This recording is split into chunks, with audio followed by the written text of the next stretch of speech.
This is Nick. This is Jack. It's Wednesday, Ceviche Wednesday, March 6th, and today's pod is the best one yet. It is a TBOY, Jack. The top 3 pop business news stories you need to know today. Jack, on Wednesdays we wear pink, but the day after your birthday, we got to hear about your birthday, man. What went on last night? I traveled for 10 hours with 2 kids and a dog, so... That's a fun birthday. And it was a budget airline. Really gifting yourself over there. No, I celebrated my birthday on Sunday with Alex. We had a fantastic time in Naples. Jack, do the whole week. Just celebrate every night, except apparently on the day of your birthday. That's how it goes, yeah. Jack, keep blowing out those candles. But first, what have we got on today's podcast? For our first story, it's Dune, Part 2.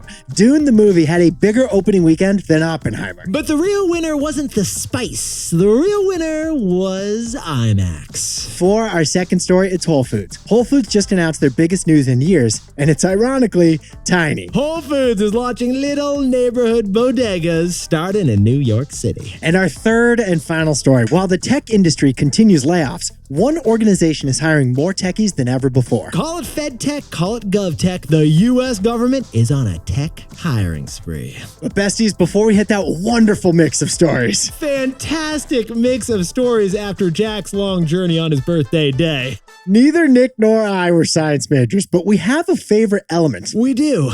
Helium. Helium, it's number 2 on the periodic table, but number 1 in our hearts. 2 proteins, 2 electrons, but it's our number 1. I think you said proteins, you meant protons, but again, we weren't science majors. Yeah, it is helium. It is the precious gas that fills your balloons. Helium, it's the key chemical in medical equipment, including the MRI machine. Helium, it is the elemental element that is lighter than air. Literally. Helium is so rare, it's actually on the critical elements list in a whole bunch of countries. But pause the pod and get this. What's the news, Jack? America just made the biggest discovery of helium in world history. Yetis, the biggest helium deposit ever is in Minnesota. That's right. Up in Minnesota, they were drilling some holes in the ground and wham! A bunch of helium gas spewed out of the ground. Yeah, we're talking about the land of 10,000 lakes that is now the new home of helium. Seriously, 2,200 feet below the ground in Minnesota is a giant lake of helium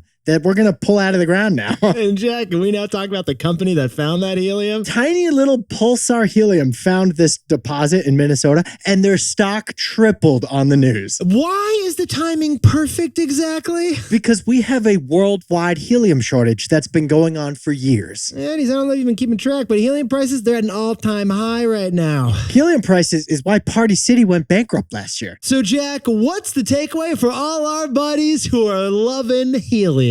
Now, Nick, with this helium discovery, balloons can rise again. Blimps can soar again. Your buddy Timmy's birthday party can pop again. and scientists can use whatever's left over for a bunch of important reasons, more important than Timmy's birthday party. The Yetis, nobody likes economic inflation. But we all love helium inflation. Helium, it's back, baby. 2 proteins and 1 electron. I'm sticking with it, Nick. And the capital of helium is Minnesota. I did our 3 stories! 15 years before this song, 2 boys from the Northeast met in the dorm. They had an idea that caused a cultural storm. It's the best one yet, but the best is the norm. Jack, Nick, that's it. I don't even think they need to practice. 50%, that's a fat tip. TBOY City on your list. If you know, you know, cause we ready to go. We can't wait no more, so just start the show. Start the show. For our first story, Dune Part 2 just brought the box office back to life with the biggest opening weekend since Barbenheimer. But the real winner wasn't Dune, the Hollywood studio, or AMC theaters. The real winner of last weekend was IMAX.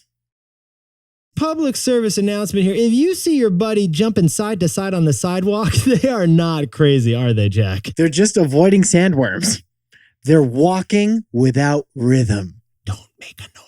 That's actually the only thing about Dune Part 1 that I remember. Well, Jack, why don't you take a hit of spice and tell us what exactly was Dune Part 1? Dune is originally a book, but now it's a movie. And it's a combination of Star Wars meets Game of Thrones with a sprinkle of The Matrix. Instead of Lannister House, there's the House of Harkonnens. And instead of the Force, it's the spice. And instead of dragons, It's giant, terrifying sandworms that live underground, but occasionally come above ground. Yetis, everyone in Dune looks like they were at Burning Man and then got lost for 2,000 years. I want to talk about the sandworms again, Nick. Giant sandworms the size of a Boeing 747. They live underground, have huge teeth, and swallow up whatever is walking above ground. Well, those huge sandworms also happen to look way better on a movie theater screen. Which brings us to the news. Dune Part 2 brought in $182 million in the box office last weekend for their opening premiere. 54% of that was international, and that doesn't even include the planet Arrakis. Is that a planet in the movie? That's the planet in the movie, Jack. Now, best news, that's not just double the first Dune movie's premiere. It also beats Oppenheimer, which is the favorite for every Oscar this weekend. It looks like, Yetis, the prophecy is the new Barbie. But the real shocker about Dune Part 2 wasn't Timothée Chalamet's sand surfing skills.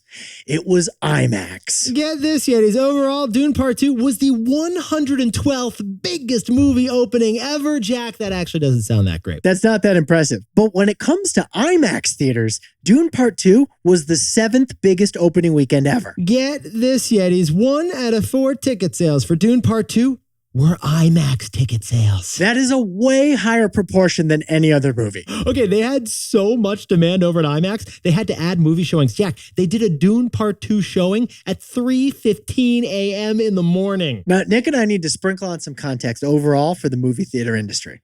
2023 was the best year for theaters since the pandemic, but we're still 22% below pre-pandemic levels. And even though the Emperor has required everyone to watch Dune Part 2, this year is no better. So if Hollywood has been a desert for like 4 or 5 years now, Dune Part 2 was the oasis, especially for IMAX. And especially for Timmy Chalamet's blue eyes. So Jack, can you spit in your hand over there and tell us what is the great Duke Leto Atreides takeaway for our buddies over at Dune? Okay, clearly you're a super fan, Nick. I'm impressed by all this lingo you're dropping. I'm actually not a super fan, Jack, but it's a sign of respect to spit in your hand. Yeah, these movie theaters are in trouble. Premium movie theaters aren't. Yetis, Jack and I happen to have the perfect Wall Street proxies for the 2 types of movie theaters out there, AMC and IMAX. IMAX stock is up 25% in the past month on great earnings and the debut of Dune Part 2. On the other hand, AMC stock is down 90% in just the past year. The premium movie theater stock is up.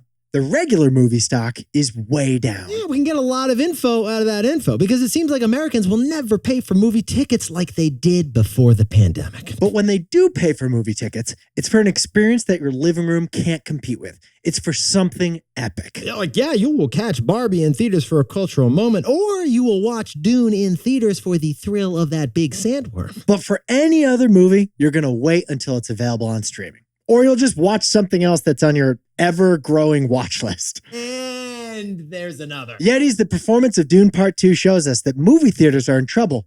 Premium theaters aren't.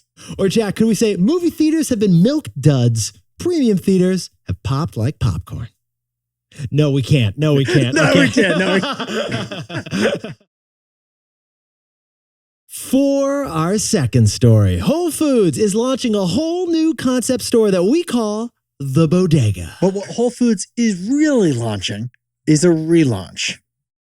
Oh, Jack, remember 15 years ago, what did everyone want? Because everyone wanted the same thing. A smaller phone. Everyone's going like for the Zoolander-sized phones, like a little baby phone. Then it went totally in reverse. Now we all have like tablets. But today, it's the same thing with retail stores. Everyone is trying to make a much littler version. To fit into America's big cities, big box stores are making a smaller box version of themselves. Making mini-me's, Target, Macy's, Nordstrom, Best Buy, IKEA even. They are all making smaller format stores. And you need a microscope to see. What is this? A store for ants? But yet he's now Whole Foods. The grocery chain owned by Amazon is feeling that tiny peer pressure. This week, Whole Foods Markets launched Daily Shop, a smaller concept version of the Whole Foods grocery store. And Whole Foods is so excited and confident about this new Whole Foods Daily Shop, they already leased 5 more spots in the island of Manhattan. The first one is opening up this year on the Upper East Side. New Yorkers, we got no cars, we're running late, we need to grab and go to the 4 train in 4 seconds because we're 4 minutes late to the big 40-minute meeting, and you can't just do a big weekend haul, Jack. That's what this Daily Shop is for. On-the-go New Yorkers, not suburban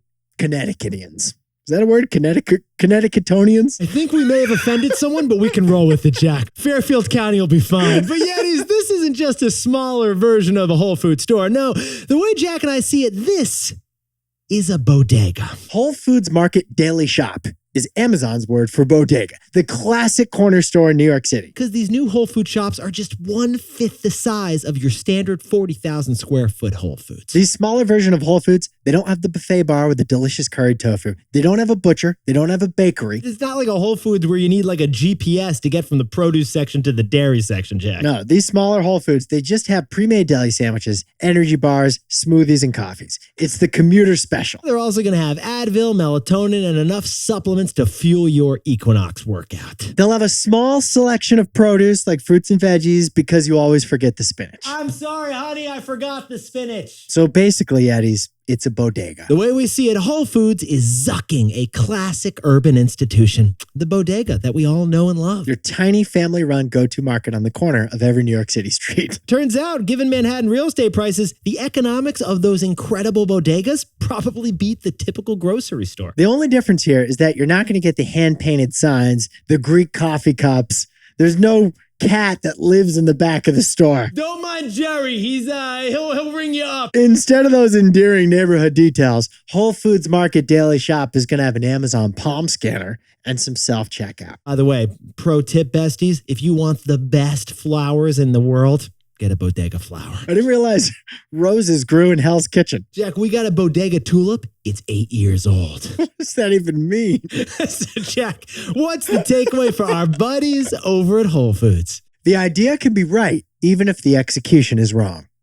Yeah, the interesting thing about this new, smaller Whole Foods Daily Shop bodega concept, Jack and I have actually seen the same thing before from Whole Foods. 8 years ago, Whole Foods launched the same concept. They were called 365 stores back then. It was just a smaller version of the Whole Foods grocery store. But 3 years later, Whole Foods shut that idea down because it just wasn't working. Whole Foods did an autopsy. They figured out what went wrong. And now they're relaunching pretty much the same concept 5 years later. Because the way Jack and I see it, just because an idea didn't work once doesn't mean you can't try it again with better execution. Many companies would have never relaunched an idea that had already been tried and failed. It would have a stigma. So we respect Whole Foods for giving it a second shot. Because for any business and any entrepreneur and any worker, the idea can be right, even if the execution was wrong. There ain't nothing wrong with the relaunch.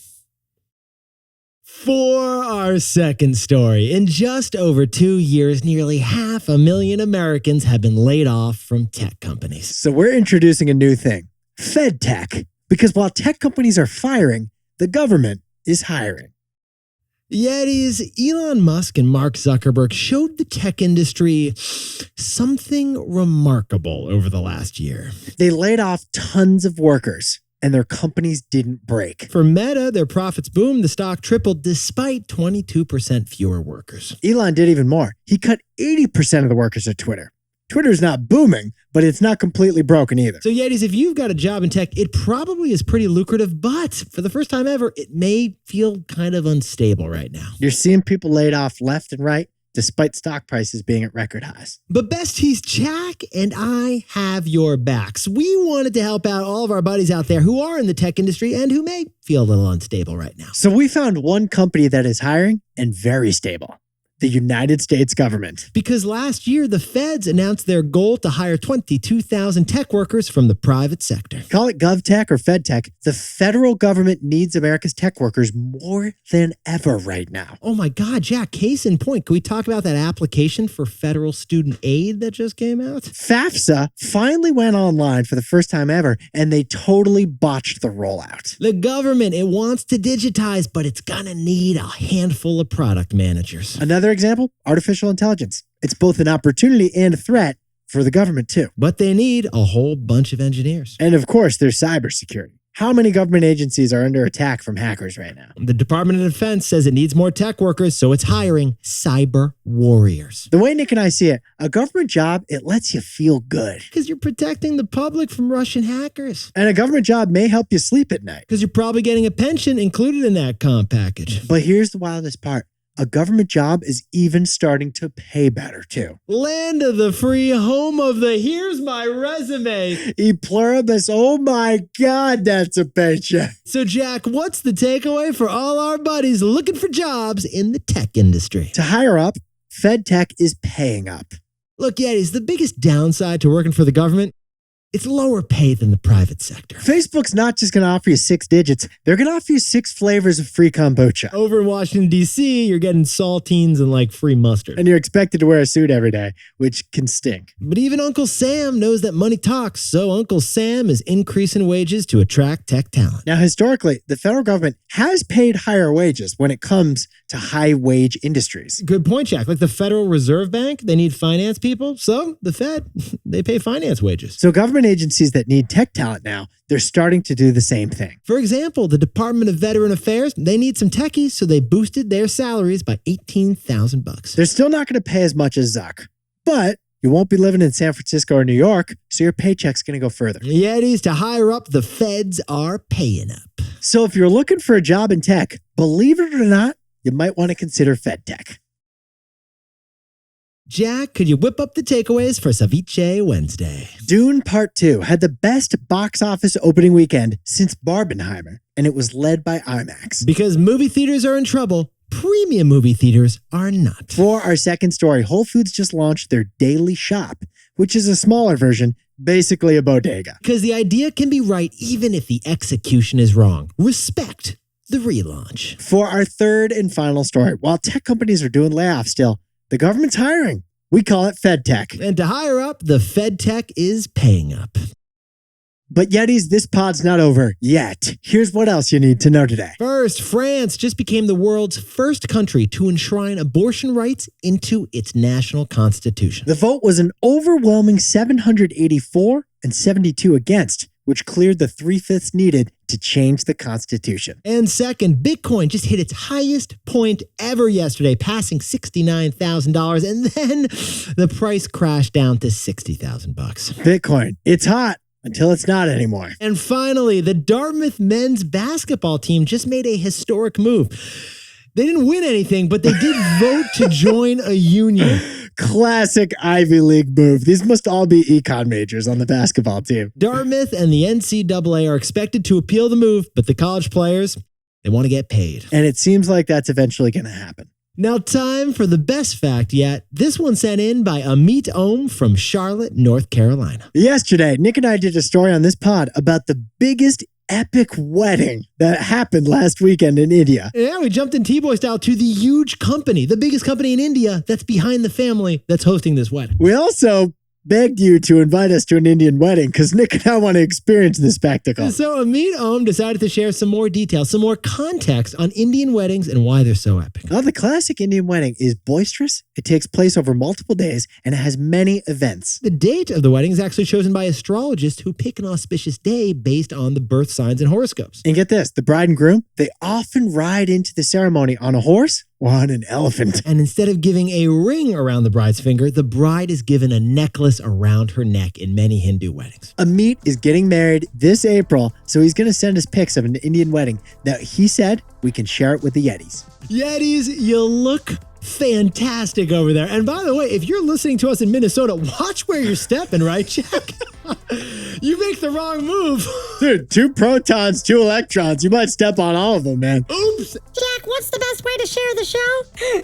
HYH TBOY. Have you had the best one yet? Jack and I will see you tomorrow.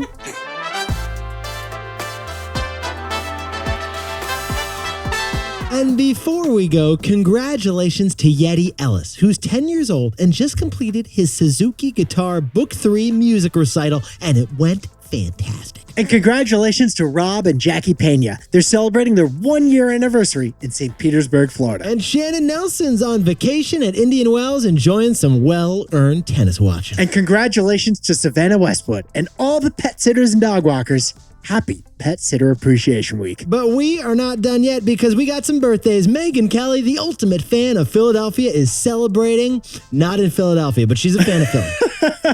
And happy birthday to Daniel Sparling in San Diego, who's celebrating a birthday with a double chocolate cake.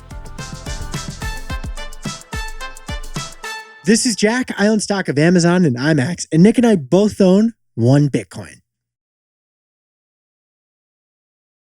I really leaned into those electrons. I don't know why. Electrons. And you kept saying the protein. I know. That was the most meathead thing I've ever said. I love that you did it. Yeah, it was so good because you were like, look, we're not scientists. But hey, we like how helium has 2 electrons and 2 proteins. That was a great mistake I made. That was a great mistake, Jack. That was like when I said, look, I'm not an Italian, but gazpacho is a cold soup. and then you said, I am Italian. And I can tell you gazpacho is a Spanish soup.